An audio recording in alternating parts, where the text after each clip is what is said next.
함께 볼 말씀은 창세기 4장 16절에서 24절까지의 말씀입니다. 함께 기도하고 우리 말씀 보도록 하겠습니다.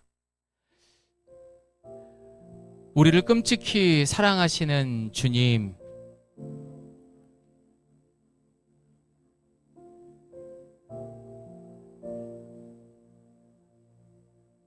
참 좋은 세상이었지만 죄로 인하여 우리는 그 죄를 계속해서 대물림하는 연약한 죄인임을 인정합니다. 주님, 우리를 불쌍히 여겨 주시옵소서. 성부, 성자, 성령의 하나님, 우리의 마음을 열어 주님께 간절히 회개합니다. 부디 우리 인생에서 구석구석 뿌리내린 죄들을 예수님의 보혈로 깨끗이 하시고 용서해 주시옵소서. 다시는 하나님과 등 돌리지 않는 인생이 되게 하시고 이제는 거룩한 주의 백성으로 지켜야 할 거룩한 자존심을 지키는 주의 백성 되게 하소서. 예수님의 이름으로 기도합니다. 아멘. 우리 말씀 같이 교독하겠습니다. 마지막 절은 합독을 하겠습니다. 가인이 여호와 앞을 떠나서 에덴 동쪽 놋 땅에 거주하더니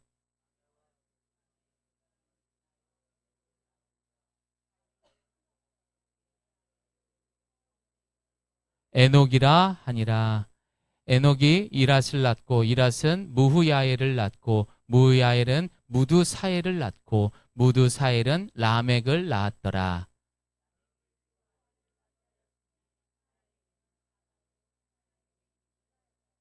아다는 야발을 낳았으니 그는 장막에 거주하며 가축을 치는 자의 조상이 되었고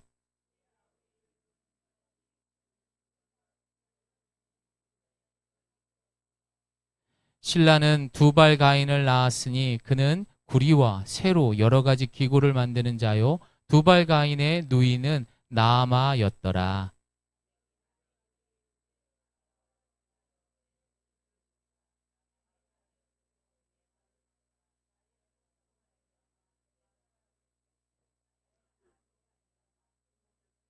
함께합니다. 가인을 위하여는 벌이 7배일진데 라멕을 위하여는 벌이 70배 하였더라. 아멘. 여러분, 우리가 함께 사도신경을 한다든지 주기도문을 한다든지 성경을 이렇게 읽을 때는요, 옆에 사람하고 속도를 같이 맞춰서 해야 돼요. 배려해 주는 것도 있고, 여러분, 이런 모습 하나하나가 다 자기중심적인 거예요. 나는 빨리 읽을 테니까 니네는 알아서 읽어라. 그렇죠? 그러니까 이제 앞으로는 맞춰서 그렇게 우리가 함께 읽는 그런 우리 예가교회 성도님 됐으면 합니다.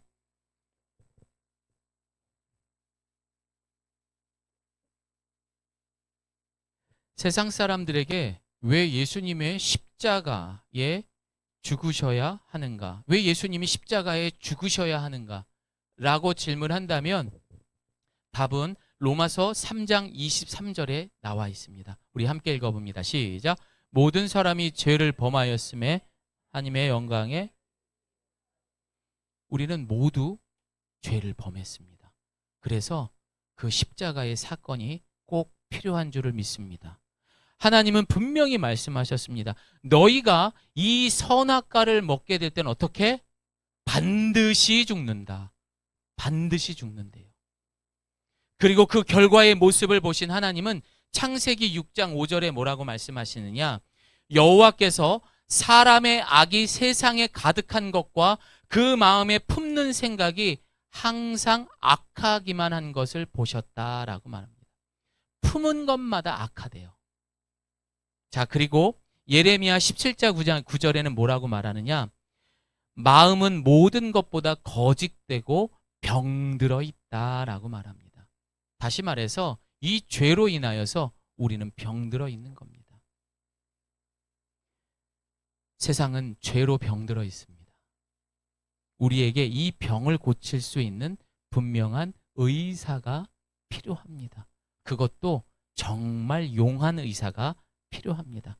그래서 성경은 처음부터 끝까지 우리에게 말하는 것은 이 죄를 해결할 수 있는 의원 되시는 예수님의 이야기로 진행되고 있습니다. 아멘입니까?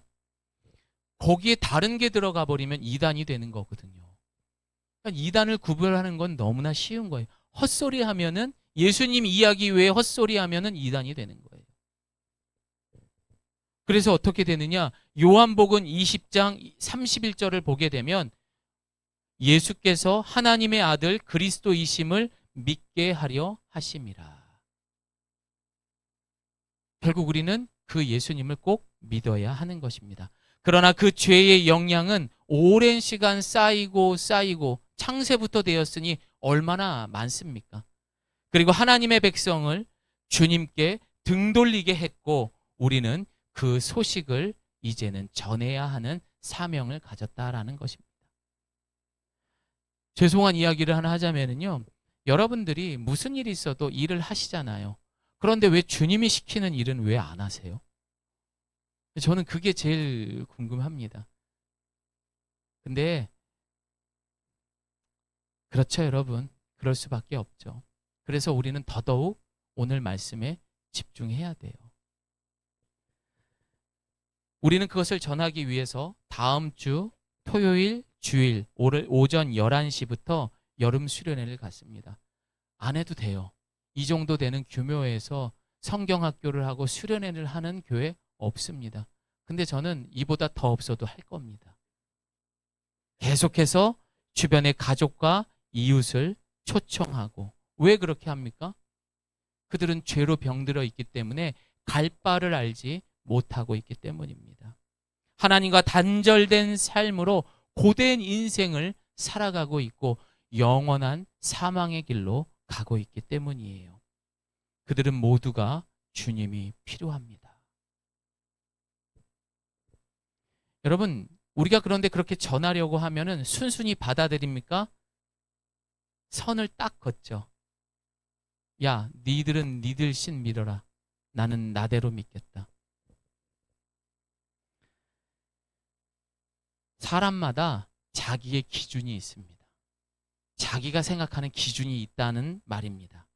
인생, 그리고 그 속에서 얻어지는 경험, 소유, 성격과 체질에 따라서 사람들은 여기저기에다가 그렇게 선을 긋는 거예요. 그리고 뭐라고 합니까? 너 이 선 넘어오지 마. 평소에는 참 좋아요.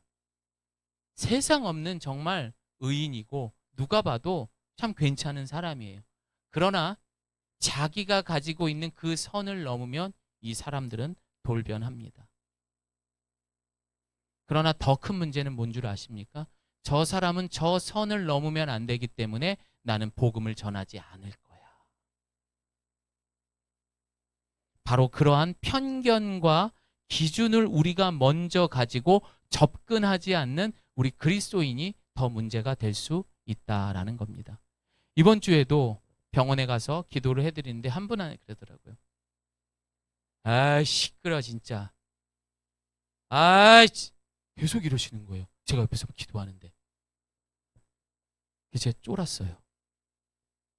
그리고 나서 성경책을 들고, 선생님, 저는 오늘 설교를 하는 조경민 목사입니다. 제가 선생님을 위해서 기도해 드려도 될까요? 그러니까 됐어요. 기도 필요 없어요. 딱 거절하시더라고요. 그래도 기도를 받는 분들은 다 마음이 좀 편안하시는데 괜찮습니다. 아, 그러세요? 그러면 다음 주에 혹시라도 정말 조금이라도 마음이 되시면 제가 기도해 드리겠습니다. 그리고 인사하고 나왔죠. 장담하건대 2주 안에 그분은 제 기도 받습니다. 여태까지 그랬거든요. 사람마다 그 선이 있어요. 그 선을 넘으면 사실 상관없는데도 그런 내 자아가 너무 강하다 보니까 그걸 자존심인 것처럼 그걸 뭐라고 해요? 고집이라고 하는 거예요. 내가 생각한 거 외에는 절대 안 하는 거. 자, 안타깝죠, 여러분. 이들은 주님이 필요합니다. 날이 갈수록 우리의 자녀들이, 우리의 가정이 병들고 깨지고 있습니다. 그래서 왜 그런지를 우리는 알아야 합니다. 여러분, 많은 사람들이 우리 기독교인을 바라보면은요, 너희들은 현실적이지 못하고 너무나 맹목적이다라고 말하는데, 정상적인 그리스도인은 지극히 현실적이에요. 왠 줄 아세요? 그 죄가 무엇인지 그 뿌리를 정확히 알고 있기 때문에 세상을 현실적으로 바라볼 수밖에 없고, 현실적으로 그것을 인정하는 사람들이기 때문에 어떻게 대처해야 되는 것을 알기 때문에 현실적으로 살아갈 수밖에 없다라는 거죠. 맹목적으로 그것을 믿고 따르는 것은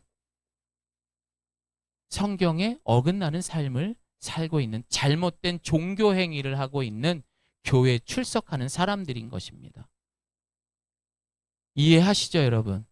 우리는요, 이 성경을 통해서 그 죄가 뭔지 분명히 알기 때문에 더 현실적인 사람이 돼야 하는 거예요.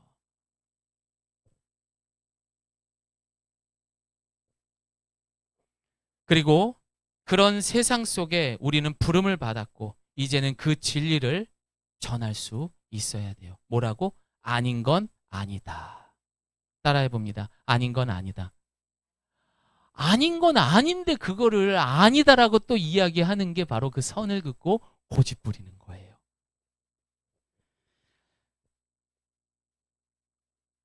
그러나 이 아닌 걸 아니다라고 말을 못하고, 혹시라도 사람하고 그 관계가 어떻게 하면 깨질까, 허허호호 하면서 그 유지했던 그게 좀 깨질까봐, 혹시라도 내가 피해 볼까봐 어떻게 합니까? 우리는 그 진리와 세상을 타협합니다.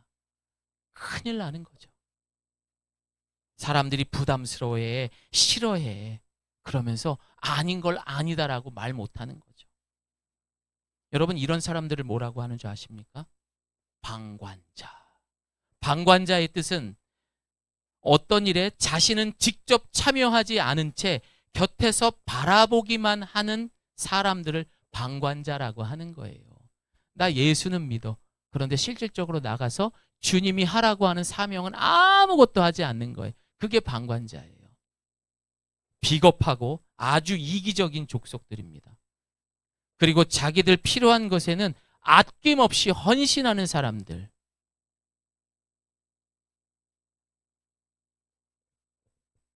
찔리죠, 여러분?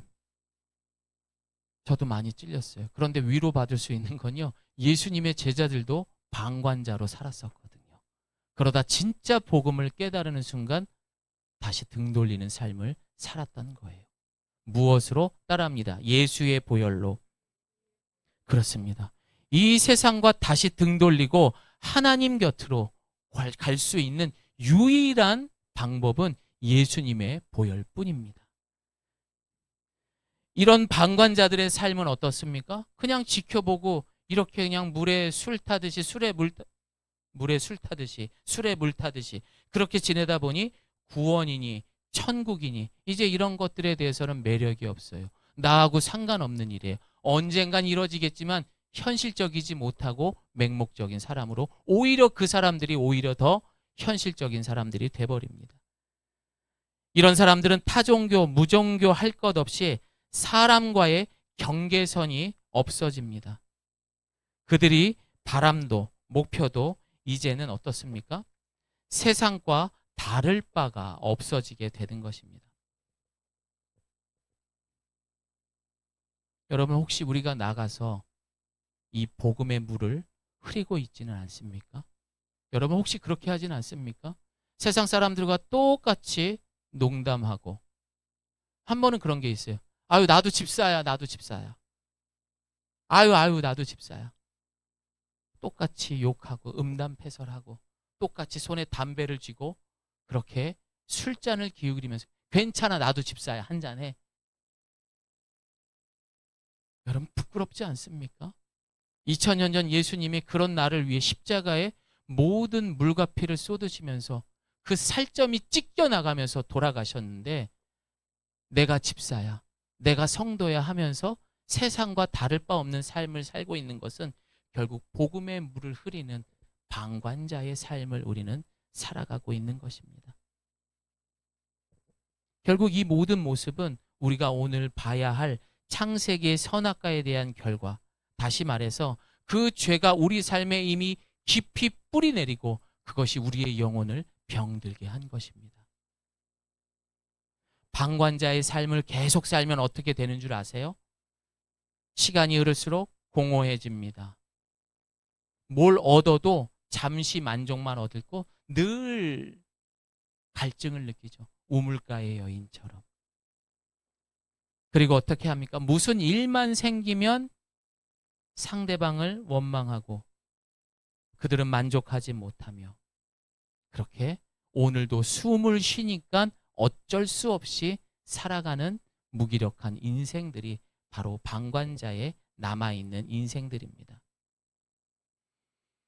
참 그럼에도 불구하고요. 우리 하나님은 정말 대단하신 것 같아요. 우리 하나님은요. 진짜 사랑이 많으신 분이세요. 제가 그 사역을 하면서 느낀 게 뭐냐면요. 사실은 그랬어요. 야, 이 사람이 평생 예수도 안 믿고 그렇게 살았으면 당연히 지옥 가야지. 저 사실 그렇게 생각했었어요.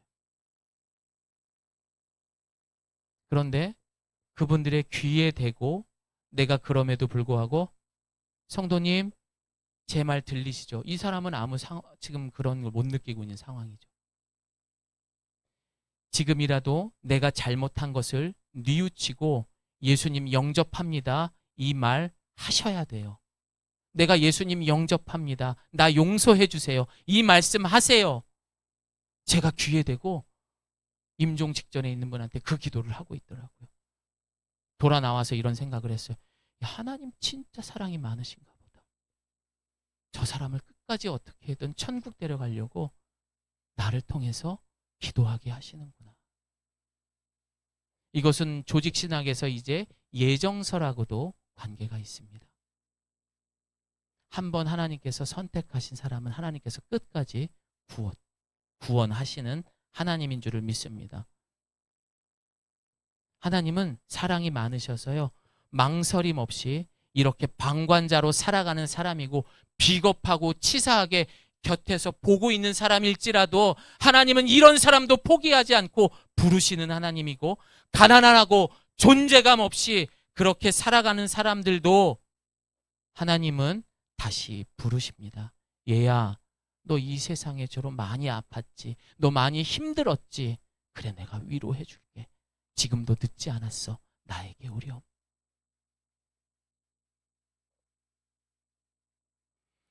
창세부터 시작된 이 죄의 첫 번째 범죄의 사건은 지난주에 우리가 보았던 가인이 동생을 죽이는 살인 사건이에요. 죄가 이렇게 무서운 거예요. 형제도 죽여요. 그리고 그 병들어 버리고 이제 하나님을 등 돌린 가인이란 인물의 그 계보, 그 핏줄로 인하여서 얼마나 무서운 이 세상이 죄가 그리고 병든 세상이 죄로 병든 세상이 어떤 것인지 그 가인의 핏줄을 통해서 오늘 본문 이야기를 하고 있습니다. 여러분 성경에 이름이 나오면 재미없잖아요. 그래 안 그래요, 혜림 지사님? 막 그냥 넘어가잖아요. 막 글씨도 막 그 이름도 막 이상하게 부르면서 대충 넘어가잖아요.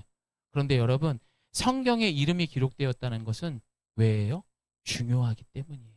그래서 오늘 그 이름 하나하나에 담겨져 있는 그것들을 알아보고 오늘 이 시간 죄로 병든 자에게 꼭 필요하시는 의원 되시는 예수님과 함께 치료받고 영원한 생명으로 인도받는 저와 여러분 되시기를 소망합니다.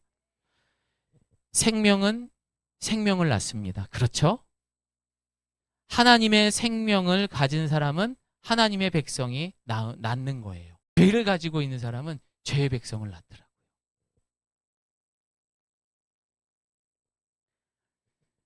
그리고 그들의 인생은 어떻게 되느냐? 결국 방황하는 인생이 돼버립니다.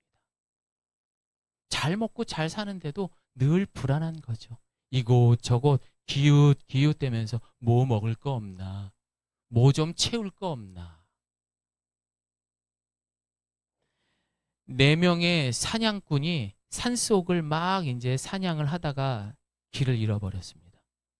우리나라에서는 지리산에서 그런 일이 제일 많이 일어난대요. 왜냐하면 지리산이 진짜 험하대요. 왜냐하면 사냥꾼이면은 얼마나 뭐 체격도 좋고 체력도 좋겠어요. 그런데 이 사람들이 길을 잃었습니다. 그래서 이 사람들의 신고를 받고 수색대가 찾기 시작을 했습니다. 그런데 가는 곳마다 이들이 다녔던 발자국도 있었고 불 피운 자리도 있었는데 사람은 못 찾은 거예요. 결국 실종이 되고 못 찾았어요. 골든타임도 놓쳐버렸어요. 그리고 모두가 이제는 포기했습니다. 그리고 결국 이들은 싸늘한 죽음으로 발견됩니다. 구조대원이 이렇게 말을 했답니다. 길을 잃었을 때 첫째로 할 일은 헤매지 말고 그 자리에 그대로 앉아서 기다리는 것이 가장 좋은 방법이다. 그리고 좀 체력이 있으면 노래를 부르거나 막대기로 나무를 두드려 내가 어디에 있는지 표시를 해야 한다는 것입니다. 절대 이곳저곳 다니면 안 된대요. 앞서 이야기한 것처럼 생명이 떠난 사람들의 삶은요, 매일매일 몸부림치며 살아갈 수밖에 없어요. 그리고 본문은 이런 삶의 모습을 한 문장으로 말하게 됩니다. 가인이 여호와 앞을 떠나서 에덴 동쪽 놋 땅에 거주하더니. 가인은 에덴 동쪽 놋이라는 곳에서 거주하게 됩니다. 여기서 여러분, 놋이라는 뜻이 무슨 의미인지 아십니까? 히브리어로 방황이라는 뜻이에요. 가인은 이제 하나님을 떠나 끊임없이 갈등하고 요동하고 그리고 방황하게 되었습니다. 그리고 그가 선택한 뜻이 그곳이 놋이었는데 그 뜻이 방황이었던 거예요. 이런 가인의 계보를 통해서 하나님을 떠난 죄로 병든 세상의 모습을 이 시간 어떻게 되었는지 함께 보겠습니다. 성경을 보면 많은 이름들이 나옵니다. 그리고 오늘도 그 이름들이 이제 등장을 하는데 그 이름을 통해서 이제 하나님을 떠나 죄로 병든 자들은 어떻게 되는지. 첫 번째, 모든 상황과 관계를 자기 유익으로 여기게 됩니다. 이 죄로 병든 사람들은요, 모든 상황과 관계를 자기의 유익으로 삼는 거예요. 내 만족을 위해서 모든 걸 갖는다라는 거죠. 가인은 불안하고 방황했습니다. 그래도 때가 되어 자식을 낳게 됩니다.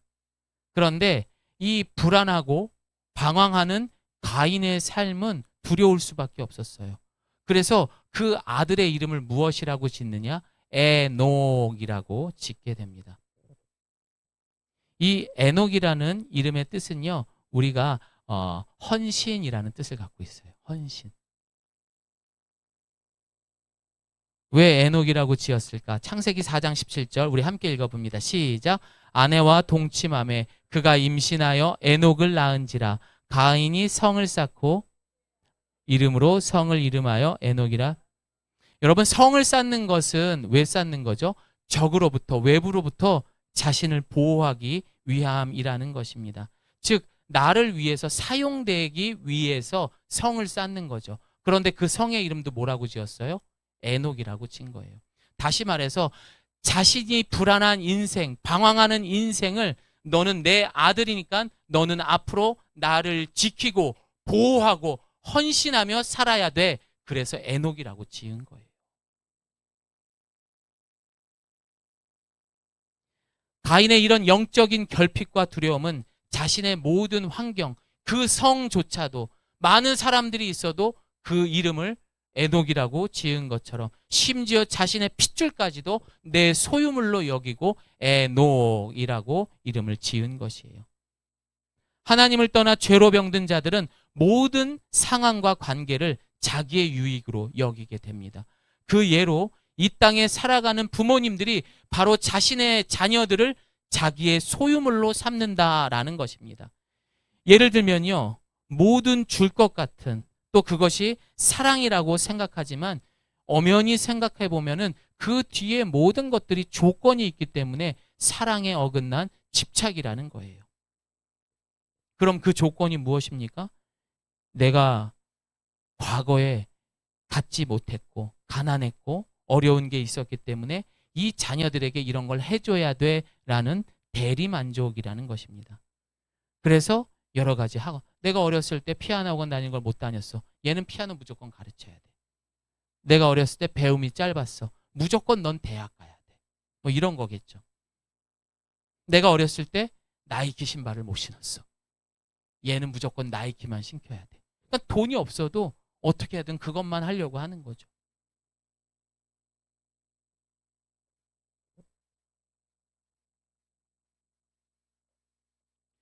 공부를 내가 못했기 때문에 공부를 잘하기를 바라고, 내가 부모의 사랑을 못 받았기 때문에 잘 해줘야 된다라는 이유를 잘 알고 있으면서도 우리는 지나칠 때가 많습니다. 그 지나침이 뭐예요? 내가 원하는 대로 아이를 끌고 가는 거예요. 그렇게 아이를 놓고 하다 보면은요, 그 아이 자체가 우상이 돼버리게 되는 겁니다. 자녀에게는요, 밥을 차려주기만 하면 되는 거예요. 그런데 어떻게 해요? 밥 숟가락을 떠서 입에다 넣어주죠. 근데 그것도 부족해서 어떻게 해요? 부모가 입으로 씹어서 넣어주기까지 하는 세상입니다. 정말로 씹어서 넣어줬다라는 얘기가 아니라 하나부터 열까지 다 해준다는 얘기예요. 얘는 내가 없으면 안 돼요. 그래서 제가 옆에 꼭 있어야 돼요. 얘는 아직 어려서 안 돼요. 과연 그런 아이가 이 세상에 나가서 어떻게 될까요? 여러분, 그것도요, 사랑과 헌신이 아니라 내 만족을 위해서요. 내가 이렇게만 해줘야 할 것만 같으니까 하는 거지, 애가 원하는지 그건 모르는 거죠. 그럼 애는 어떻게 돼요? 늘 무슨 상황에 부딪히면 그걸 기다리는 거예요. 엄마, 엄마, 엄마, 엄마. 그래서 만든 세상이 바로 세상에서 가장 많이 공부를 시키는 나라. 그리고 자기 스스로 할 수 없기 때문에 청소년들이, 젊은 사람들이 가장 자살을 많이 하는 나라. 애들이 어려움이 닥치면 지 스스로 그걸 못 견뎌내는 거예요. 결국 선택하는 게 죽음이에요. 자녀는 부모의 등을 보고 자란다라는 말이 있습니다. 결국 많은 자녀들이 무의식적으로 부모의 행실을 닮아가는 것을 우리는 주위에서 쉽게 목격할 수가 있습니다. 꿈, 부모의 꿈, 자녀가 배웁니다. 부모의 말과 행동, 습관, 신앙, 모든 것을 자녀는 부모에게 습득하게 된다는 것입니다. 부모님들 정신 바짝 차리셔야 돼요. 간혹 자녀들에게 엄청 집착하는 부모들은 어떠한 우상 숭배의 죄가 된다라고 지금 말했던 것처럼 여러분에게 질문합니다. 바쁜 맞벌이 부부, 요즘 거의 다 맞벌이 하니까 오랜만에 아이와 시간을 갖습니다. 그럼 여러분은 그 오랜만에 그 시간 동안에 신앙에 대한 성경 읽기도 하고 그동안 못했던 기도도 하고 말씀을 보겠습니까? 아니면 놀러 가겠습니까? 뭐가 정답이에요? 또 괜히 목사님이 이걸 의도할 거야 해서 당연히 우리 애와 말씀을 봐야죠. 이러는 분도 있는데 거짓말이고요. 여러분, 정답은 두 개 다 맞습니다. 둘 다 해야 돼요. 그런데 문제는 뭡니까? 부모의 수준과 마음 때문에 신앙생활은 제껴놓고 놀러 가기만 한다는 것. 시간만 나면 놀러 가는 거죠. 그게 바로 우리 지금 오늘날의 많은 성도들의 부모의 신앙의 수준입니다. 여러분, 그 아이도 결국 그렇게 될 겁니다. 그리고 그 아이도 분명 부모의 그 꿈을 쫓아갈 겁니다. 우리 부모님은 가인처럼 육에 속한 부모입니까? 아니면 영적인 부모입니까? 여러분은 어떤 부모입니까? 여러분 정말 자녀들에게 잘했다라고 생각합니까? 나는 잘했어 라고 말해도 내가 살아온 인생을 돌아보면은 그 모습 그대로가 우리 아이에게 똑같이 반영되었다라는 것을 기억하셔야 돼요. 죄는 이처럼 창세부터 꾸준하게 무섭게 하나하나 차곡차곡 쌓아져 지금의 세상이 만들어졌습니다. 어설픈 실력으로 우리의 자녀를 키워가지고 어설픈 학원 보내면서 뭔가 다 한 것처럼, 옷 입히고 맛있는 거 먹여서 다 한 것처럼 한들 이 세상은 눈 하나 깜짝하지 않습니다. 여러분, 9살짜리가 6개 국어를 하는 세상입니다. 혼자서 9살짜리가요 독어책을 펴놓고 독일어 책, 똑같은 책, 그리고 중국어를 펴놓고 그거를 똑같이 해석하면서 봐요. 9살짜리가. 그런데 우리 아이들이 어떻게 따라가요? 오늘 이 시간 그 죄를 다스리는 기준과 정의가 예수님과 함께 십자가에 못 박혀 죽고 이제는 주님과 함께 부활의 인생을 살아야 됩니다. 내가 정말 잘한다고 착각하는 그 늪에서 이제는 빠져나와야 돼요. 그 방법은 예수님의 보혈밖에 없습니다. 여러분 믿으십니까? 그렇게 되셔야 돼요. 충격 받으셨으면 다행이에요. 그런데 그걸 한쪽 귀로 흘려버리면 그게 더 충격입니다. 오늘부터 돌이키세요. 하나님을 떠나 죄로 병든 자들은 믿음의 기준이 아닌 내 자신의 감정과 욕망으로 살아가고 있습니다. 에녹은 아버지의 가인의 소유물로 살아갔습니다. 평생을 헌신했던 거예요. 아버지에게. 어쩌면 아버지를 위해 평생 그렇게 살았던 그는 쉽지 않은 인생이었을 것 같아요.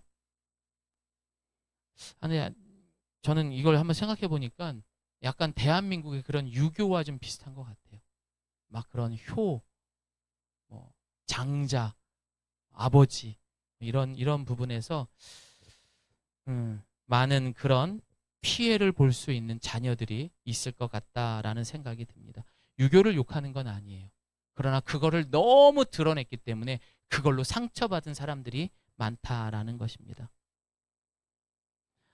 에녹의 마음은 늘 허무하고 이게 뭔가? 나는 도대체 누구인가? 이런 질문 속에 나날을 보냈을 것입니다. 그리고 그가 아이를 낳고 그런 인생 속에 아이를 낳은 아들의 이름은 이랏이라고 짓게 됩니다. 이랏이라는 이름은 뭐냐? 바로 이 에녹이 느꼈던 자신의 삶처럼 인생은 인생 무상이다. 허무하다. 이게 뭐야? 내 자신은 도대체 뭐야? 그래서 그는 그 아들의 이름을 이랏이라고 진 거예요. 그렇게 이랏은 살면서 그런 허무한 인생을 돌아보면서 하나님은 나를 저주한 거야. 나는 매맞는 인생이야. 이게 뭐야? 하면서 그 이랏은 아들을 낳게 되며 그 아들의 이름이 뭡니까? 무후야엘입니다. 우리 주변에 보면 늘 운명 탓을 하고 팔자 탓을 하는 사람들이 있습니다. 우리 부모가 좀 돈이 있었으면, 내가 좀 빽이 있었더라면, 우리 부모님은 맨날 맞벌이를 해서 부재가 많아서 내가 이래. 이렇게 핑계만 대는 사람들이 있습니다. 스스로 저주받았다, 실패했다, 그렇게 생각하는 사람들이 있습니다. 바로 이 무후야엘의 이름의 뜻이 그런 이름이었던 거예요. 결국 무후야엘은 그렇게 자신이 저주받았다, 실패했다, 맨날 그렇게 운명론에 빠져 살고 있으면서 그는 아들을 낳고 이름을 뭐하라고 짓습니까? 무두사엘이라고 짓습니다. 그 무두사엘의 뜻은 무엇입니까? 지옥의 사람입니다. 내가 살아가는 이 땅이 바로 지옥이다 라고 생각하는 마음이 많이 들었기 때문에 그 아들의 이름을 그렇게 져버린 거예요. 여러분, 어떻게 자기 아들의 이름을 이렇게 지을 수 있을까요? 이것이 우리 인간의 하나님처럼 되고자 하는 원죄의 본체인 것입니다. 다 내 소유물이라고 생각했기 때문에 그냥 내 느끼는 대로 막 해버렸던 거죠. 더 정확히 말하면 가인의 계보는 죄로 인하여 구원받지 못한 핏줄을 그대로 보여준 거예요. 이 거지 같은 세상, 더러운 세상, 이것이 하나님을 등진 사람들이 세상을 바라보는 세계관입니다. 물론 좋다, 괜찮았다, 할만하다 그렇게 말하는 사람들도 있습니다. 그러나 그 뿌리에서 세상을 향한 끝없는 욕구와 열망의 모습은 결국 인간을 지치고 낙오하게 만들게 됩니다. 이런 모습이 바로 지금 우리가 살고 있는 헬조선의 모습입니다. 그럼 어떻게 살아야 할까요? 이 지옥 같은 세상을 벗어나기 위한 방법은 무엇이 있을까요? 실력이 없으면 안 돼요. 돈이 없으면 안 돼요. 결국에 이 땅에 살아남아야 할 수 있는 유일한 방법은 힘이 있어야 된다는 거죠. 힘이 있어야 돼요. 그래서 이 무두사엘은 그걸 깨달은 거죠. 이 지옥 같은 세상에서 살아남으려면 힘이 있어야 되는구나. 그래서 그 자신의 아들의 이름을 뭐라고 짓습니까? 라멕이라고 짓습니다. 그 뜻은 강한 자, 힘 있는 자, 그렇게 이름을 짓게 됩니다. 이 라멕은 정말 힘이 있었습니다. 아버지의 뜻대로 정말 강한 사람이 되었습니다. 그러나 그 강한 라멕은요, 본문 오늘 마지막 절 23절에서 24절을 보면은 그 힘으로 말도 안 되는 아주 파렴치한 인간의 모습으로 살아가게 됩니다. 왜 간혹 보면은 막 운전하다 보면은 정말 막 예의도 없고 진짜 막 좀 형편없는 사람들이 있잖아요. 그 성품들이. 그런 사람처럼 내가 힘만 있다는 것을 믿고 그렇게 라멕은 살았던 거예요. 23절, 24절을 보면 어느 날 어린 소년이 와서 자기에게 해를 끼친 거예요. 그러자 라멕이 어떻게 해요? 죽여버려요. 그 애를. 그리고 뭐라고 말합니까? 창세기 4장 24절에 보면은요. 함께 읽습니다. 시작. 가인을 위하여는 벌이 7배일진데 라멕을 위하여는 벌이 77배이로라. 가인이 받을 벗은 뭐 7배일진데 이렇게 말을 했는데, 만약에 나를 위해서 너희들이 벌을 받고 뭐 이렇게 해야 된다면 77이라는 것은 완전한 숫자예요. 그러니까 나는 힘이 있으니까 내가 다 알아서 해결해 줄게. 내가 하나님보다 더 능력 있는 사람이다. 나는 힘 있는 사람이다. 그걸 지금 말하고 있는 거예요. 24절에. 다시 말해서 가인은 7배로 벌을 받아야 되지만 나는 더 완전하게 보복을 해줄 수 있다. 이런 뜻을 갖고 있는 것입니다. 완전히 이건 뭐 넋이 나간 인간이죠. 자신의 힘만 믿고 살았던 사람입니다. 결국 하늘을 거스르게 하는 거죠. 내가 아무리 힘이 있어도 여러분, 보복은 우리가 하는 게 아니에요. 그 보복은 우리를 사랑하시는 하나님이 참는 가운데에서 결국에 우리 대신해서 하시는 하나님입니다. 우리는 그럼에도 불구하고 참고 인내하고 기도할 수 있어야 됩니다. 그러니 여러분, 형제를 미워하더라도 하나님이 원하시지 않는 행동은 하지 않는 저와 여러분 되시기를 소망합니다. 요즘에 그 선을 넘었기 때문에 너무나 무서운 일들이 많이 일어나고 있습니다. 본문은 구체적으로 라멕의 힘을 보여주기 위해 당시 자신의 힘과 권력들을 이제 아내를 통해서 라멕의 아내들을 오늘 본문에서 소개를 합니다. 함께 읽습니다. 시작.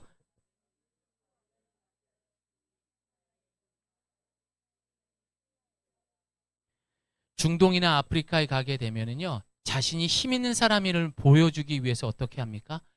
일부 다처제를 하게 돼요. 그러니까 이게 본문에서 이제 처음 등장하는 내용인 거죠. 내가 돈이 많기 때문에 소 10피를 주고 애를 잘 낳을 만한 여자를 데려오고, 또 한 피를 주고 여자를 데려오고, 그러니까 자기 능력에 따라서 부인이 100명이 넘는 사람도 있고 500명을 두기도 하고 그렇게 보여주고 있는 것이죠. 오늘 라멕도 그런 모습을 보여주고 있는 것입니다. 그리고 그 힘을 통하여 자신의 욕망과 쾌락을 누렸던 것입니다. 여러분, 남자가 돈을 많이 가지게 되면 제일 먼저 눈을 뜨는 게 뭔지 아세요? 그렇죠. 여자에게 눈을 뜹니다. 바람을 피는 거라고 합니다. 그래서 어쩌면은 우리 집에 돈이 없으면 아유, 바람 필 일은 없겠구나, 그렇게 생각하시면 되나요? 그런 건가요? 그렇게 된다고 하더라고요. 그래서 아마 이 라멕의 모습도 돈과 권력을 가졌기 때문에 그렇게 많은 소유, 욕망과 쾌락을 위해서 아내를 맞이했던 것 같습니다. 이게 바로 세상의 풍조입니다. 그래서 라멕의 첫째 아내의 이름은 아다라고 짓습니다. 뭡니까? 화장, 치장하다, 이런 뜻을 갖고 있는 거예요. 사람들은, 남자들은 화장하고 치장한 사람에게 관심을 갖는 거죠. 그리고 두 번째 아내의 이름 뭡니까? 실라. 그 뜻은 뭡니까? 어두움, 그림자. 한 가정에 아내가 둘이 있고 셋이 있고 넷이 있으면 편안하게 그 가정이 돌아갈 수 있을까요? 싸움 나죠. 매일 분위기 좋지 않습니다. 그래서 실라, 이렇게 이름이 지어진 뜻이 있습니다.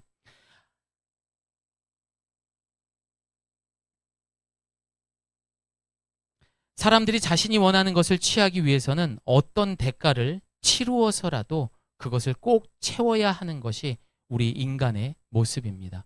그래서 우리는 힘을 갖게 되면은 그렇게 행동을 하게 됩니다.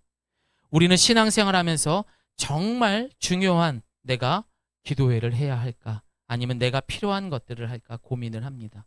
그러나 많은 사람들은 어떻게 합니까? 중요한 것을 알고 있으면서도 내가 당장 필요한 것을 하게 되는 것이 우리의 모습입니다.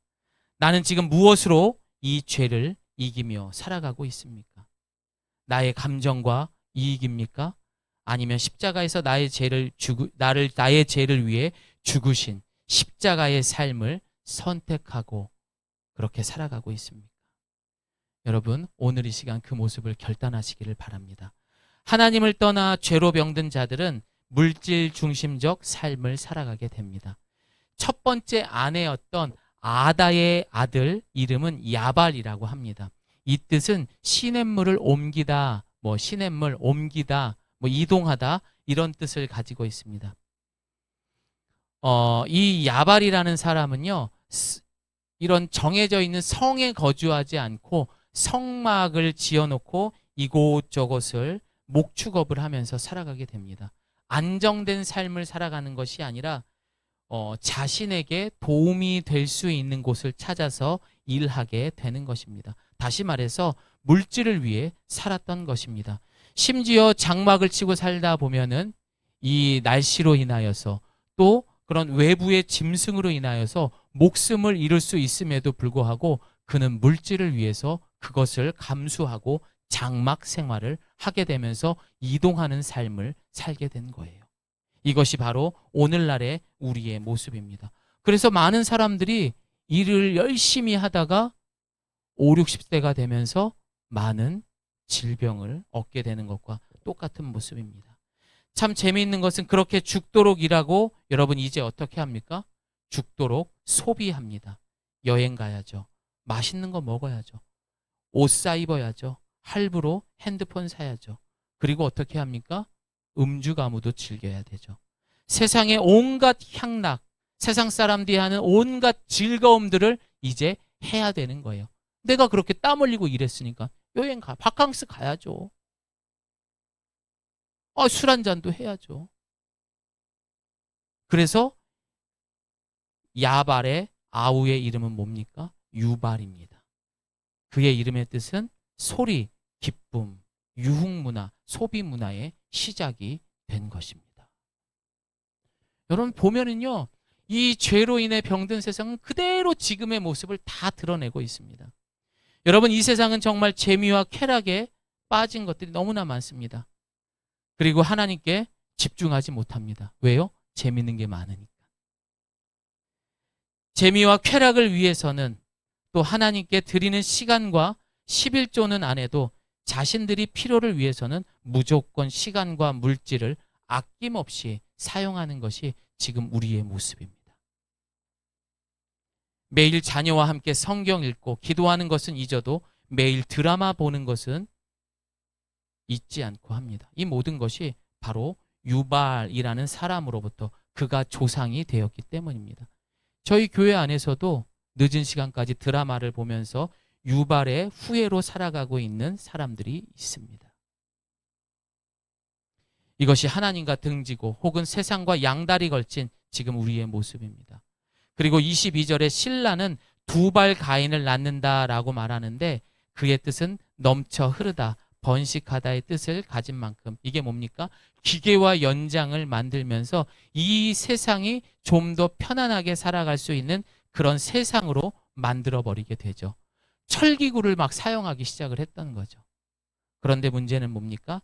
자신의 아버지 람에게 살인도구로 사용됩니다. 지금 이 세상은 정말 살기 좋아졌습니다. 그런데 여러분 요즘 날씨가 사람 살만한 날씨입니까? 자연은 다 망가지고 소중한 목숨을 스스로 끊으며 숫자가 더 늘었더라고요. 매일 40명 이상이 자살을 하더라고요. 1년에 자살 실패자만 10만 건이 넘어서 119가 출동을 한대요. 그런데 그 나이가 점점 어려지는 청소년으로 오고 있다고 합니다. 우리 아이들은 안전합니까? 우리 부모님들은 지금 그 역할들을 잘 하고 있습니까?